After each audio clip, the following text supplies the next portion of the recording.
For centuries, history books have whispered tales of legendary battles, but few resonate with the sheer audacity and enigmatic brilliance of Alesia. In 52 BC, a moment of profound consequence unfolded, poised to determine the very future of both the burgeoning Roman Republic and the defiant heart of Gaul. It was here, amidst the rolling landscapes of ancient Europe, that Julius Caesar, a name destined to echo through eternity, orchestrated a military feat so monumental, so seemingly impossible, it continues to baffle and inspire awe. The construction of not one, but two colossal defensive lines, a double wall, around a besieged Gallic stronghold. This was no ordinary siege. It was a desperate gamble, a strategic masterpiece whose true secret lies buried beneath the dust of millennia, waiting for us to uncover it. Welcome to Echoes of Time, your portal to the forgotten pages of history, where we delve into the past to better understand the present and reveal the secrets that never made it into the history books. Imagine the scene. The defiant Gallic chieftain, Vercingetorix, a symbol of resistance, trapped with his forces inside the stronghold of Alesia.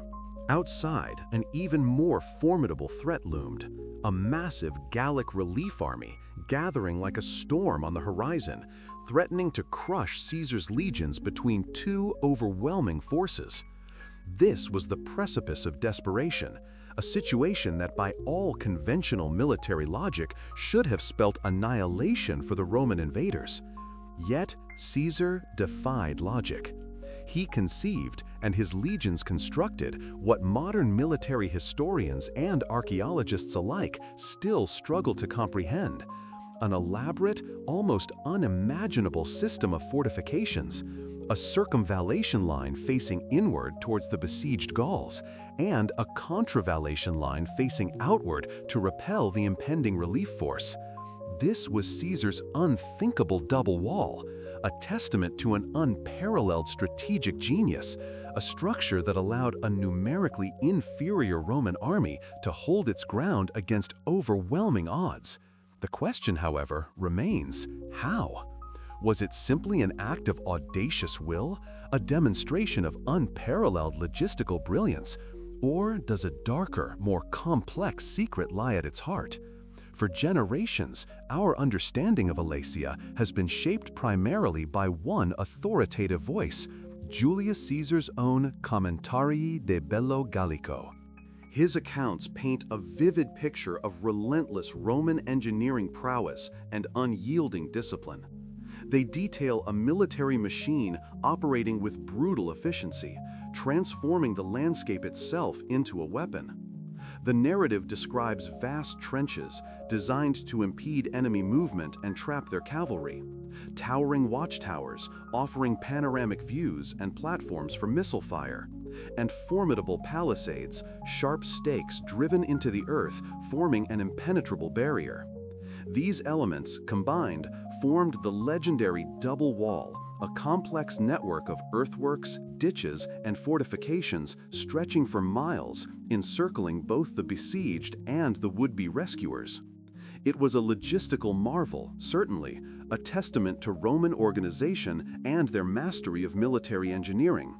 But even Caesar's meticulously penned words, while illuminating, leave us yearning for a deeper truth. The sheer scale of this construction, the speed with which it was erected in the face of imminent destruction, these aspects continue to baffle. It challenges our understanding of human endurance, resource management, and strategic improvisation under extreme pressure. How could such an immense undertaking be completed, not just effectively, but with the necessary speed, when failure meant certain doom for Caesar's legions? This enduring enigma has driven centuries of scholarly inquiry, sparking intense debate and giving rise to several compelling hypotheses, each attempting to unravel Alesia's true secret. Perhaps the most intriguing of these suggests that Caesar's double wall, while undeniably a physical barrier, also served as a monumental bluff, a psychological masterpiece designed not merely to be impenetrable, but to demoralize both the desperate Gauls trapped within Alesia and their approaching allies. Imagine the despair inside the stronghold, watching day by day as the Roman fortifications grew taller, stronger, seemingly endless, cutting off any hope of escape or relief. The very sight of these colossal works, an undeniable symbol of Roman resolve and capability, could have crushed morale, sowing seeds of doubt and fear. For the relief army, arriving to find not just a single defensive line, but an entirely new, fortified Roman encampment designed specifically to repel them, the psychological impact would have been devastating. The vision of such an impregnable double barrier, a fortress built against a fortress, might have instilled a sense of futility, undermining their resolve to break through. What appeared to be an insurmountable physical obstacle might have also been an equally potent weapon of the mind, designed to break the enemy's will long before a sword was ever drawn in battle. A purely impenetrable physical barrier, while powerful, might have been less effective than one that simultaneously stripped away hope and instilled terror. This hypothesis suggests Caesar understood the human element of warfare as acutely as he understood engineering, weaving a psychological web around his enemies. Another powerful hypothesis points to an unprecedented mobilization of resources and labor, far exceeding what traditional estimates might imply. This perspective suggests that the sheer scale and speed of the double wall's construction were possible only through a brutal, almost unimaginable efficiency in Roman conquest and resource allocation. It hints at a vast, coordinated effort, drawing upon an immense pool of manpower, perhaps including not only Caesar's legions, but also captured Gallic laborers pressed into service under harsh conditions. The Roman military machine was renowned for its logistical capabilities, its ability to move vast quantities of men and material across great distances. But Alesia demanded more. It demanded the immediate extraction and utilization of local resources, the relentless digging of earth, felling of trees, and construction of complex structures on an industrial scale, all while maintaining combat readiness against two formidable threats. This was not just superior organization. This was a war machine pushed to its absolute limits, deploying every available hand and every conceivable resource with a singular, unyielding focus on survival and victory. It speaks to a level of operational intensity that redefines our understanding of ancient warfare, transforming the battlefield into a colossal construction site, driven by an unforgiving imperial ambition. This brutal efficiency, though less romantic than strategic genius, offers a practical explanation for an otherwise miraculous achievement. It paints a picture of a Roman army not merely fighting, but literally building its way out of an impossible situation, testament to their discipline and the sheer force of imperial will. Yet another, more provocative perspective explores the possibility that the unthinkable double wall was not solely a testament to Roman might, but also to subtle vulnerabilities within the Gallic resistance itself. This hypothesis suggests that internal Gallic discord and strategic missteps by Vercingetorix allies inadvertently played directly into Caesar's hands. While Vercingetorix and his besieged forces fought desperately, the unity and coordination of the massive Gallic relief army gathering outside might have been far from perfect. Ancient Gallic society was often characterized by tribal loyalties and rivalries, and while Vercingetorix had managed to forge a formidable alliance, it was perhaps fragile. Disagreements among chieftains, delays in coordination, or a lack of unified command could have created critical windows of opportunity for Caesar. If the relief forces were hesitant, disorganized, or failed to launch a coordinated, overwhelming assault at the most opportune moment, it would have afforded the Romans precious time.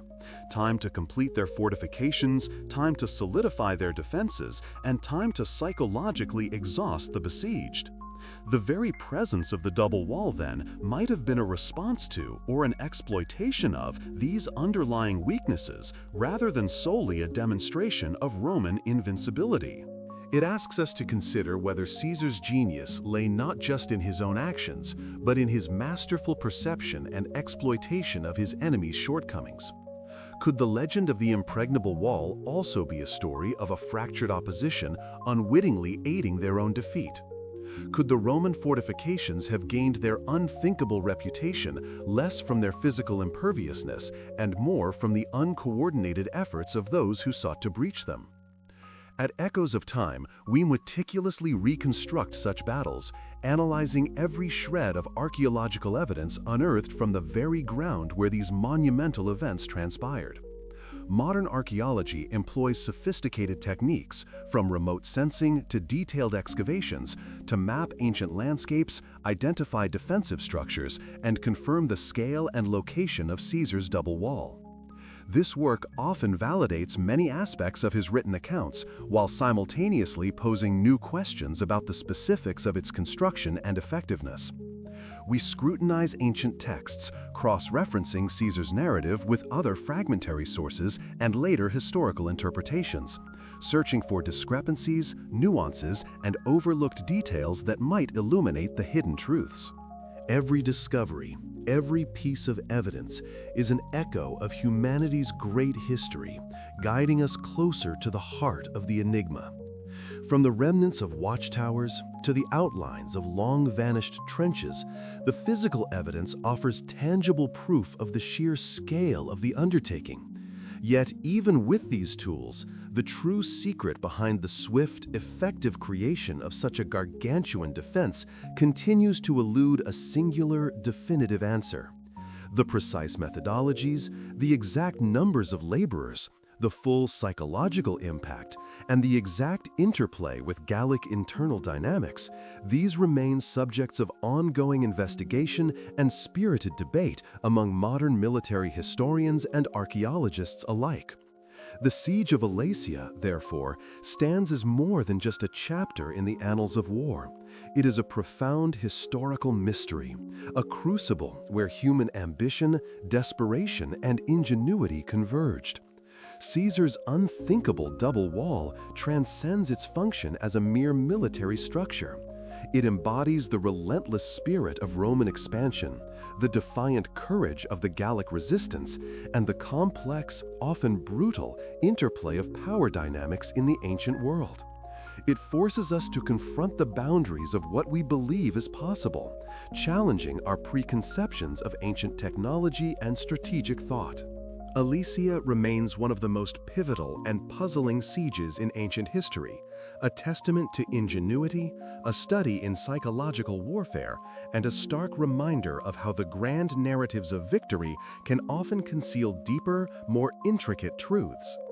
Was Caesar's double wall an unparalleled engineering marvel, a testament to the organizational brilliance and physical might of Rome, pushed to its absolute limits? Or was it primarily a sophisticated psychological weapon, a grand illusion designed to break the will of his enemies before a decisive blow was even struck? Perhaps its true power lay in an unforeseen synergy, a dark testament to the subtle vulnerabilities within the Gallic resistance, exploited with ruthless precision.